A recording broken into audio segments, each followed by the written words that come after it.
malam hari ini kita mau belajar tentang hal berdoa. Dan dasar firman Allah yang kita ambil malam hari ini dari kitab Amsal pasal yang ke-15 ayat yang ke-29. Tuhan itu jauh daripada orang fasik, tetapi doa orang benar didengarnya. Nah, malam hari ini kita mau bicara tentang konsep pemahaman yang salah tentang hal berdoa. Nah, rekan-rekan murid semuanya, kalau kita baca tentang Amsal pasal yang ke-15 ayat yang ke-29, pasti semuanya kita senang, kita happy, kita bahagia banget kalau kita baca ayat yang ke-29 bagian B. Alkitab bilang apa? Doa orang benar didengarnya. Pertanyaan Kaleksi sederhana. Siapa di sini yang senang atau mau atau bahagia kalau setiap kali dia berdoa selalu didengar oleh Tuhan? Ini kan Kaleksi gak perlu tanya. Doa yang didengar oleh Tuhan pasti setiap kita mengimpikan dan menginginkan hal tersebut. Jadi kita semuanya berharap setiap kali kita berdoa, doa-doa kita itu didengar oleh Tuhan. Nah, Alkitab bilang begini ya, tetapi doa orang benar didengarnya. Tidak ada yang salah dengan doa-doa kita. Tetapi yang menjadi persoalannya adalah mengapa doa-doa kita tidak didengar oleh Tuhan. Itu yang menjadi persoalannya. Tetapi yang menjadi salah dengan doa kita itu adalah apa? Yang menjadi salah itu adalah orangnya. Sama-sama bilang orangnya. Ya. Jadi tidak ada yang salah dengan doa-doa kita, tetapi yang salah adalah apa? Orangnya. Karena Alkitab bilang begini, supaya doa kita didengar, Alkitab bilang apa? Doa orang benar didengar. Berarti begini, yang menjadi persoalan di sini adalah orangnya. Nah, kita berdoa supaya doa kita didengar oleh Allah. Berarti begini, yang menentukan di sini adalah kitanya. Sama-sama bilang kita. Apakah ada yang salah dengan kita? Oh iya, kalau dilihat dari wajah dan tampangnya ya memang nggak ada yang salah. Ya, tampang dan model kayak kita begini kelihatannya tidak ada yang salah. Tapi mengapa doa kita tidak didengar oleh Tuhan? Berarti begini, ada yang salah dengan kita. Yang salahnya apakah? Bisa saja dosa yang kita buat, pelanggaran yang kita buat, kita masih kompromi dengan cara hidup duniawi, kita egois, angkuh, sombong, gampang emosi, gampang tersinggung, gampang marah. Itu yang menjadi penghambat sehingga doa-doa kita tidak didengar oleh Tuhan. Tetapi yang menjadi penghambat dari doa-doa kita itu adalah apa? Dosa kita, pelanggaran dan kejahatan yang kita buat, hal-hal yang tidak berkenan yang kita lakukan, merugikan orang lain, mencelakakan orang lain, ya, susah untuk mengampuni orang lain, simpan amarah, simpan kepahitan bertahun-tahun. Itu yang menjadi penghambat untuk doa-doa kita didengar oleh Tuhan. Nah, malam hari ini Kaleksi mau bilang bahwa salah satu penghambat doa-doa kita tidak didengar itu adalah dosa, perbuatan-perbuatan jahat yang kita lakukan. Nah, malam hari ini Kaleksi akan bawa kita sedikit agak berbeda. Jadi salah satu penghambat di dalam doa-doa sehingga doa-doa kita tidak didengar oleh Tuhan itu adalah pemahaman kita tentang hal berdoa. Sama-sama bilang pemahaman. Nah, pemahaman kita tentang hal berdoa. Nah, selama ini kita memiliki konsep yang salah, pemahaman yang salah tentang hal berdoa, sehingga tujuan dan motivasi kita pun juga salah. Sekali lagi Kaleksi ulangi, pemahaman yang salah tentang hal berdoa itu akan mempengaruhi tujuan dan motivasi kita. Contohnya apakah? Kita memiliki pemahaman berdoa supaya diberkati. Selama ini kan kita memiliki pemahaman seperti itu kan. Akhirnya apa? Tujuan dan motivasi kita salah. Tujuan kita berdoa itu hanya mengejar berkat. Yang kita cari itu adalah berkat. Kita habiskan energi kita, tenaga kita, semangat kita, api kita hanya mengejar berkat.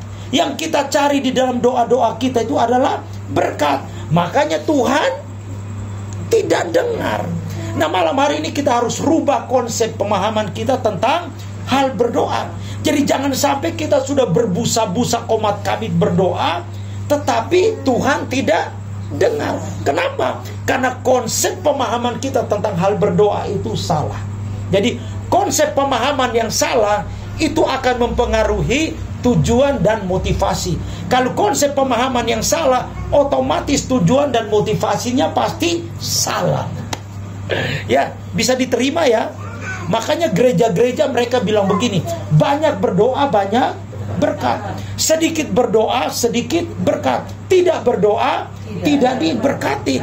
Karena konsep pemahaman mereka salah, sehingga tujuan dan motivasi mereka pun juga salah. Yang mereka kejar bukan pribadinya Tuhan, yang mereka cari bukan persekutuan dengan Tuhan, tetapi yang mereka kejar adalah apa? Berkat, mujizat, berkat, mujizat.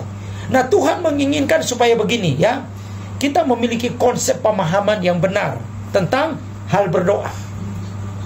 Yang kita kejar di dalam doa-doa kita itu sebenarnya seharusnya adalah persekutuan kita dengan Allah.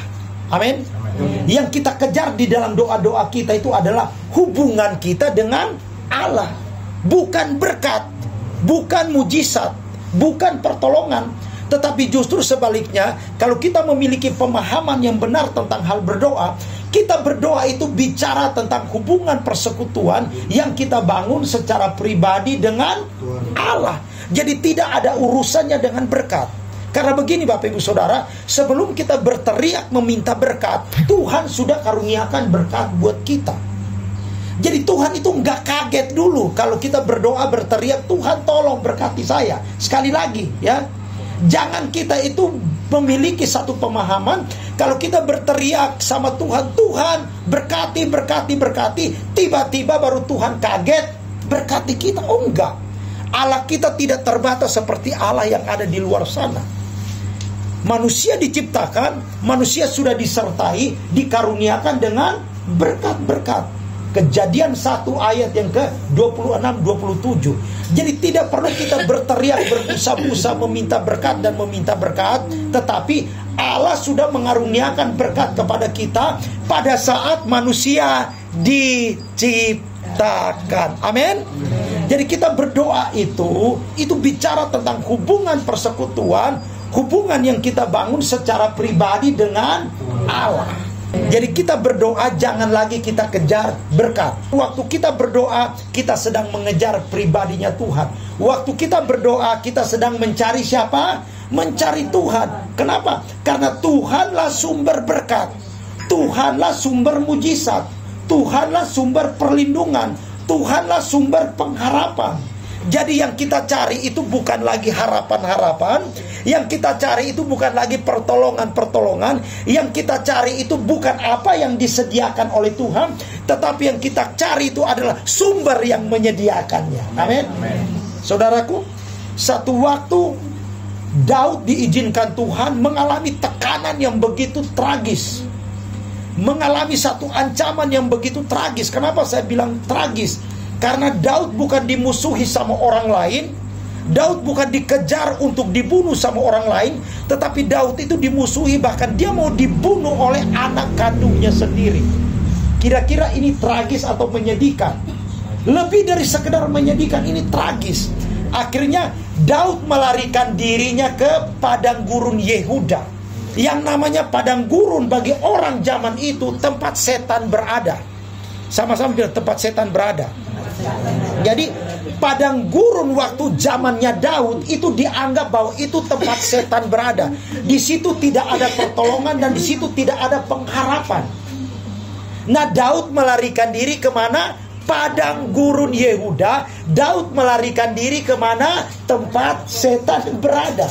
Di situ tidak ada pengharapan. Di situ tidak ada bantuan pertolongan dari mana-mana. Daud tidak membawa tentara-tentara untuk mengawal dia. Daud tidak membawa pasukan-pasukan untuk membawa dia, tetapi Daud hanya seorang diri. Sama-sama bilang, Daud seorang diri. Kira-kira nih, Daud sedang dikejar, bahkan Daud mau dibunuh seorang diri.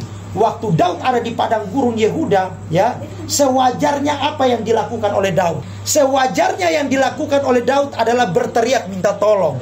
Kalau bisa Tuhan segera datangkan mujizat, supaya musuh-musuhnya dalam sekejap bisa mati, hilang, lenyap, tidak ada masalah. Tapi apa yang dikatakan oleh Alkitab, saya bilang bahwa ini adalah teriakan gilanya Daud. Sama-sama bilang teriakan aneh. Ini teriakan gila dari seorang Daud. Daud dikejar sama musuh, sama orang terdekat mau dibunuh. Tapi waktu Daud ada di padang gurun Yehuda, Daud tidak berteriak begini, Tuhan tolong, tolong, tolong selamatkan saya, bikin mujizat supaya saya selamat dari ancaman musuh yang ada di sekitar saya. Tapi apa teriakan Daud? Apa teriakan Daud?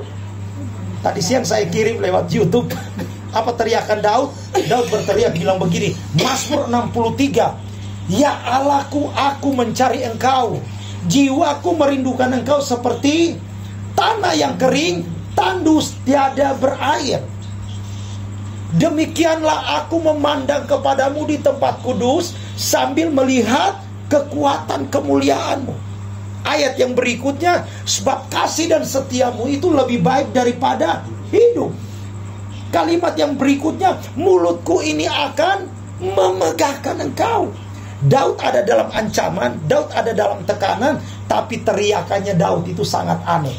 Berbeda dengan orang Kristen pada umumnya.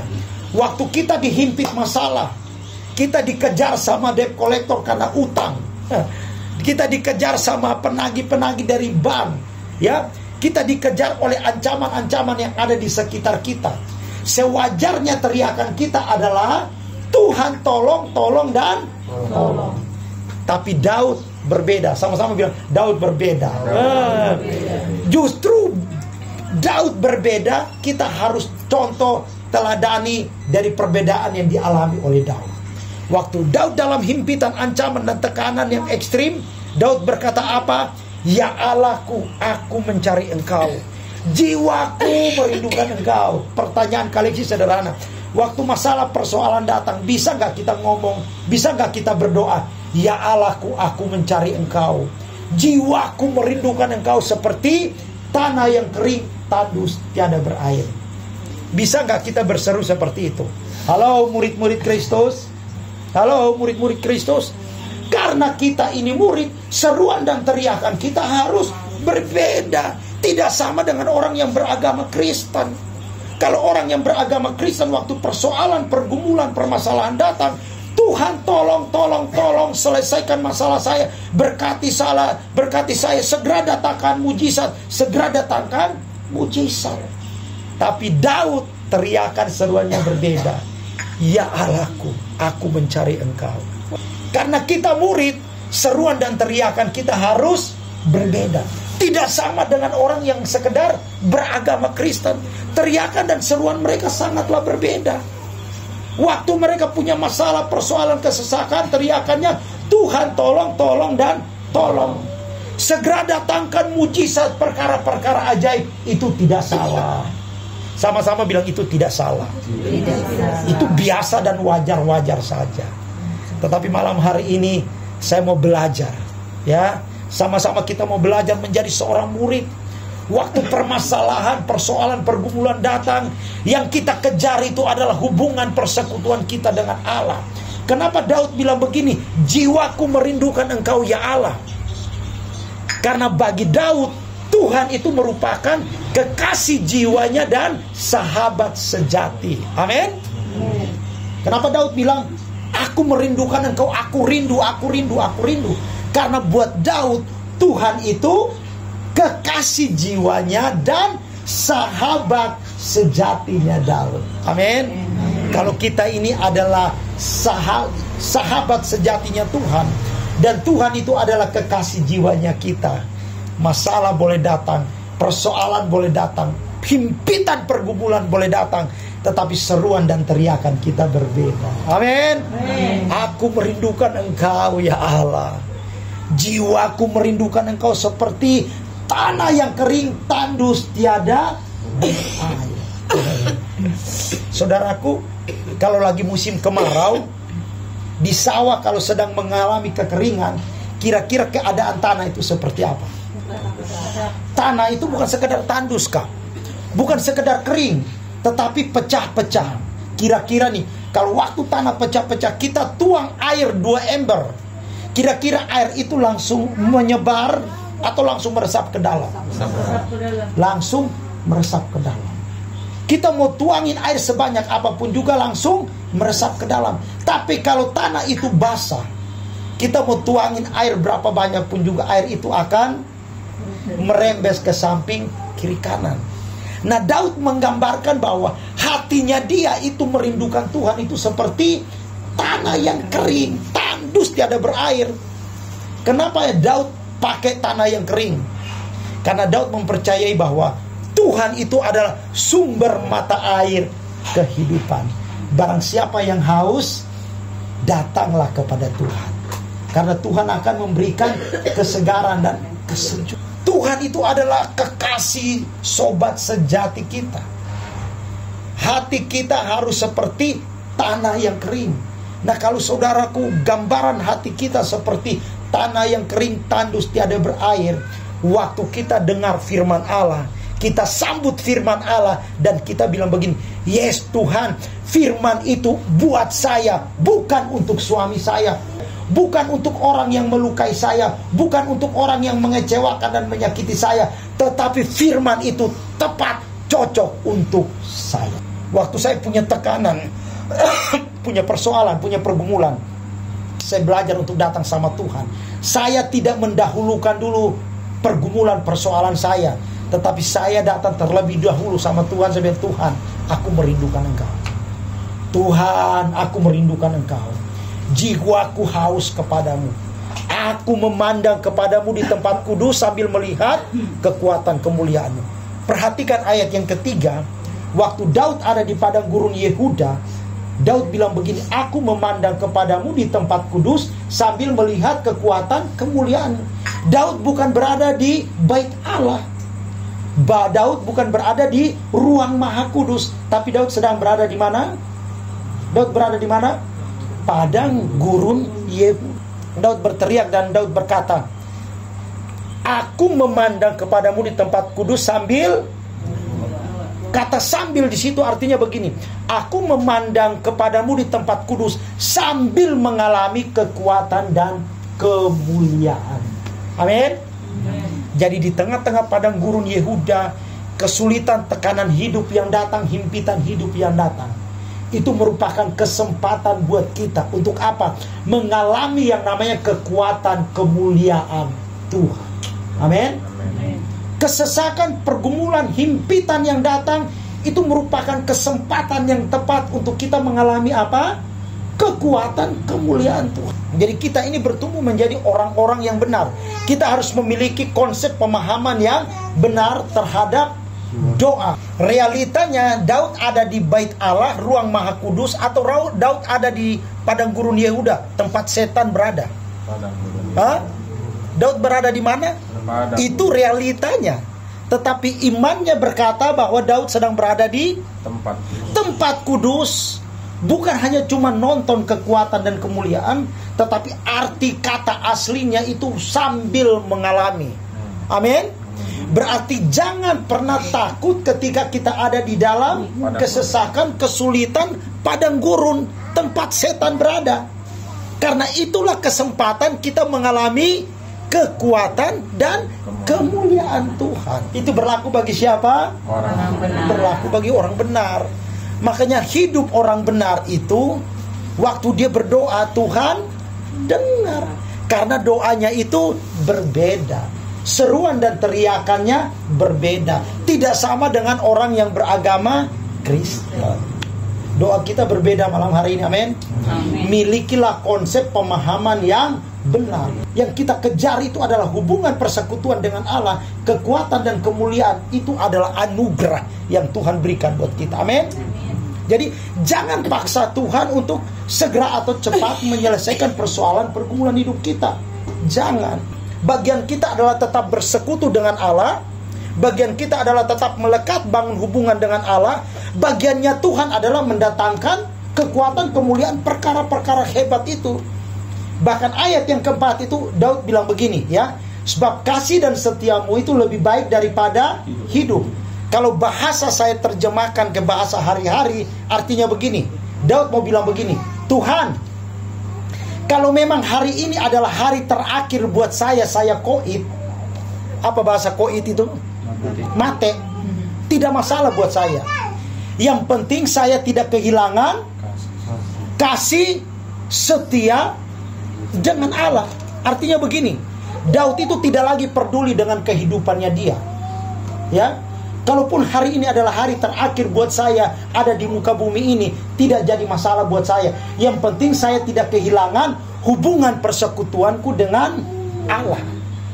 Kalaupun hari ini adalah hari terakhir saya, Tuhan, saya berada di muka bumi ini tidak jadi masalah buat saya. Asal saya jangan kehilangan hubungan persekutuanku dengan Engkau. Asal saya tidak kehilangan kasih kesetiaan Allah. Itu akan menjadikan doa kita berbeda, seruan kita berbeda. Daud menjadi seorang yang sukses, berhasil, ya, tapi bukan berarti bahwa dia luput dari kesesakan persoalan. Ancaman kita cuman ekonomi keuangan. Kalau Daud ancamannya itu nyawa hilang. Nyawa apa? Nyawa hilang. Daud itu ancamannya nyawa hilang. Kalau kita kelihatan dari wajah kita semua, ya, ancaman kita hari-hari ini adalah ekonomi keuangan. Belum lagi kita berhadapan dengan masalah persoalan dengan keluarga, rumah tangga, suami, ya. Itu menjadi persoalan dan pergumulan hidup kita. Tapi lebih daripada itu, kita mau belajar seperti Daud waktu di padang gurun, tempat setan berada. Dia bilang bahwa aku memandang kepadamu di tempat kudus sambil melihat kekuatan kemuliaan. Itu yang namanya iman. Kak Eli waktu WL kemarin, kalian dengar gak? Apa perkataan profetik waktu dia ucapkan waktu awal? Kita percaya bukan karena melihat.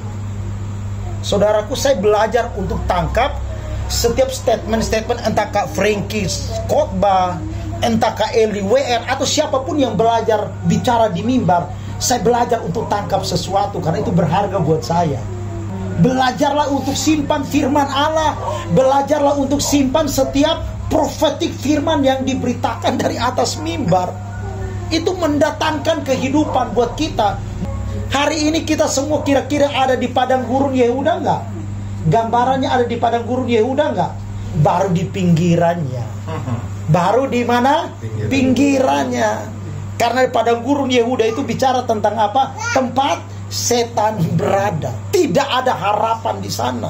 Tidak ada pertolongan di sana. Tempat setan berada. Tapi Daud, dia bukan minta perlindungan, pertolongan, segera datang mujizat, perkara-perkara hebat, perkara-perkara ajaib. Tetapi yang Daud minta adalah apa? Daud hanya nyatakan imannya dia, hatinya dia. Aku merindukan engkau, karena engkau adalah kekasih jiwa dan sahabat sejati. Bisa ditangkap ya. Jadi kita harus memiliki konsep pemahaman yang benar tentang hal berdoa, supaya doa kita didengar sama Tuhan. Seruan dan teriakan kita harus berbeda. Ya, pencarian kita dan pengejaran kita adalah pribadinya Tuhan, persekutuan dan hubungan yang akrab, melekat, dekat hanya kepada Tuhan. Itulah jawaban kita. Sekali lagi ya, berkat dan mujizat itu bukan jawaban yang paling utama di dalam doa-doa kita. Tetapi yang menjadi jawaban utama di dalam doa-doa kita adalah kehadiran Allah di dalam doa-doa kita. Nah, waktu Tuhan hadir di dalam doa-doa kita, apa yang akan terjadi? Kita akan mengalami yang namanya kekuatan dan kemuliaan Tuhan. Berapa banyak Bapak Ibu Saudara yang ingin mengalami kekuatan kemuliaan Tuhan? Di tengah-tengah padang gurun yang engkau alami, di tengah-tengah persoalan pergumulan hidup yang engkau alami, ya, harus rubah konsep pemahamanmu tentang hal berdoa. Sekali lagi, yang kita kejar bukan berkat di dalam doa-doa kita, yang kita kejar bukan mujizat di dalam doa-doa kita, perkara-perkara ajaib di dalam doa-doa kita, tetapi yang kita kejar adalah apa? Hubungan persekutuan kita dengan Tuhan. Itu yang menjadi prioritas, itu terpenting, paling berharga dan paling berarti.